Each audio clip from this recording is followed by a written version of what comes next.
ಲಕ್ಷಾಂತರ ಭಕ್ತರು ದ್ರೌಪದಿ ದೇವಿಯ ಕರಗವನ್ನ ಕಣ್ತುಂಬಿಕೊಂಡರು.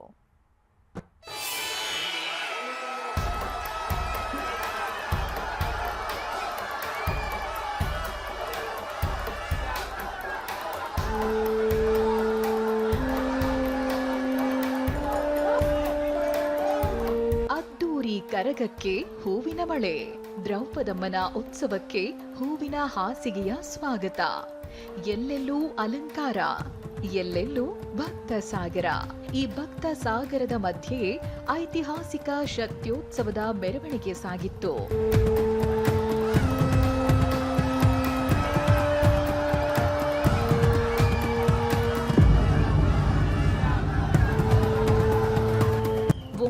ದಿನಗಳ ಬೆಂಗಳೂರು ಕರಗ ಮಹೋತ್ಸವದ ಪ್ರಮುಖ ಘಟ್ಟ ಅಂದ್ರೆ ಅದು ಶಕ್ತ್ಯೋತ್ಸವ. ಶಕ್ತ್ಯೋತ್ಸವ ಅಂಗವಾಗಿ ನಿನ್ನೆ ಸಂಜೆಯಿಂದಲೇ ಧರ್ಮರಾಯ ಸ್ವಾಮಿ ದೇಗುಲದಲ್ಲಿ ಶಾಸ್ತ್ರಗಳು ಆರಂಭವಾಗಿದ್ವು. ಆವರಣದಲ್ಲಿ ರಥೋತ್ಸವವಾಗ್ತಿದ್ದಂತೆ ತಡರಾತ್ರಿ 2:10ಕ್ಕೆ ದ್ರೌಪದಿಯ ಕರಗದ ದರ್ಶನವಾಗಿತ್ತು.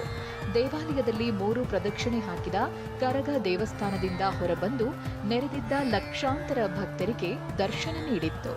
ಮುಜರಾಯಿ ಸಚಿವ ರಾಮಲಿಂಗಾರೆಡ್ಡಿ ಮೆರವಣಿಗೆಗೆ ಚಾಲನೆ ನೀಡಿದ್ರು.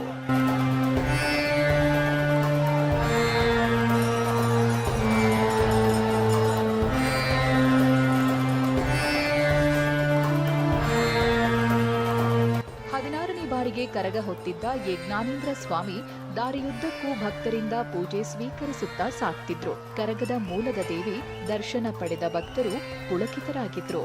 ತುಂಬಾ ಖುಷಿ ಆಯಿತು. ಎಲ್ಲ ಮುಂದೆ ನಿಂತು ಆಶೀರ್ವಾದ ಮಾಡೋದ್ರು. ಸೊ ನಮ್ಮ ಜೀವನ ಸಾರ್ಥಕ ಆಯ್ತು ಅಂತ ಹೇಳ್ತಾರೆ. ಬ್ಲೆಸ್ಡ್.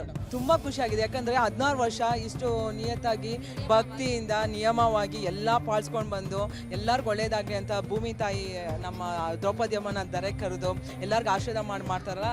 ಈ ಕಾಲದಲ್ಲಿ ಈ ತರ ನಿಯಮವಾಗಿ ಮಾಡೋದು ತುಂಬಾ ಕಷ್ಟ. ಅದು 16 years ಇಂದ ಜ್ಞಾನೇಸ್ವಾಮಿ ಅಂದರೆ ತುಂಬಾ ಚೆನ್ನಾಗಿ ಮಾಡ್ಕೊಂಡು ಬಂದಿದ್ದಾರೆ. ಎಲ್ಲರಿಗೂ ತುಂಬಾ ಖುಷಿ ಆಗಿದೆ.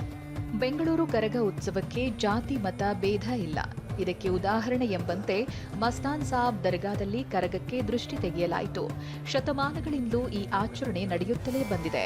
ಬಳಿಕ ಅಣ್ಣಮ್ಮ ದೇವಿ ದರ್ಶನ ಪಡೆದ ಕರಗ ಅಲ್ಲಿಂದ ಕುಂಬಾರಪೇಟೆ, ನಗರ್ತಪೇಟೆ, ರಾಜ ಮಾರ್ಕೆಟ್, ಕಾಟನ್ ಪೇಟೆ, ತೆಗಳರಪೇಟೆಯಿಂದ ಸಾಗಿ ಬಂದಿತ್ತು.